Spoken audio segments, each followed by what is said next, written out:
আসসালামু আলাইকুম। সবাই কেমন আছেন? আমি আছি আলহামদুলিল্লাহ ভালো।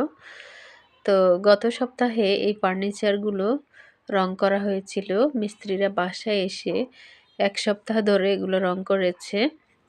তখন আমার শরীরটা খুব খারাপ ছিল।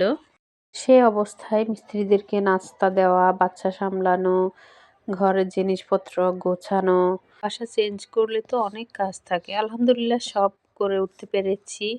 শুকরিয়া আল্লাহর কাছে। মিস্ত্রিগুলা যে এত ভালো, ওদের মন মানসিকতা, এই যে বিশেষ করে এই ভাই, উনি খুব নিষ্ঠার সাথে একদম নিজের মনে করে কাজগুলো করেছে।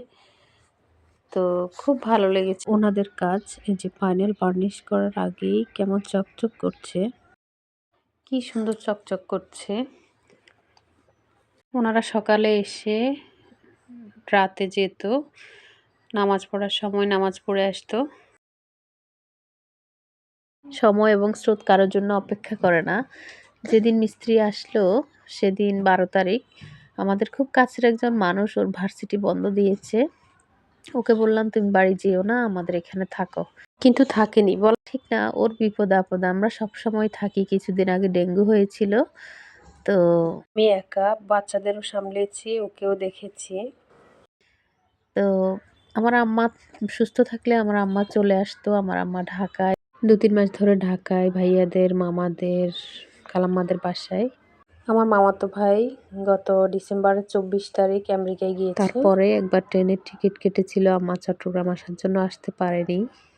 এই আপা আমার হেল্পিং হ্যান্ড। উনি প্রতিদিন এসে টুকিটাকি কিছু কাজ করে দিয়ে যায়।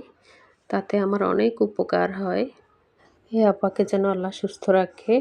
আর সবাই আমার আম্মার জন্য দোয়া করবেন। এই আপার জন্য দোয়া করবেন। আমার আম্মা যেন তাড়াতাড়ি সুস্থ হয়ে যায়। এতক্ষণ ধরে যারা আমার ভিডিওটা দেখছেন সকলকে অসংখ্য ধন্যবাদ। আল্লাহ হাফেজ।